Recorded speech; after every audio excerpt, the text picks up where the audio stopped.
eBhayibhelini sihlangana londoda. Yeah? Undodo okuthiwa nguJudas. Alright. Undodo wayengelamali. Yayiye ngaphi? Uthe ngelamali uJudas Hey, wadecide ukwenza i-fundraising. ngobani? Wathengisa uJesu. uJesu, uJudas indoda yayingelamali. Uthe thengisa uJesu nge-fundraising. Hey. Ngananzelela ukuthi kukhona abanye abantu Alright.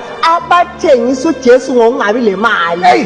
Uyangizwa yini mfundisi wami? Ngamanye amazwi. Ngamanye amazwi bathandekayo, Yeah. ngithini namhlanje? Yini indlela ezimbi zokwenza imali? Madoda. Ungazidinga uzabe usuthengisa uJesu ngokungabi lemali. Yey. uJudas indoda engelamali. uJudas indoda engelamali. Bona abanye Chaya. abathengisa uJesu njengoJudas indoda engelamali. Chaya mfundisi. Esikolo bayahamba bedinga ama-holy penny lama-holy water ngoJudas indoda ezingelamali. Amen. Bathengisa uJesu. Bakhona abanye oJudas indoda engelamali abathengisa uJesu. Abomama Yebo. bayahamba ezitaladeni Benzani?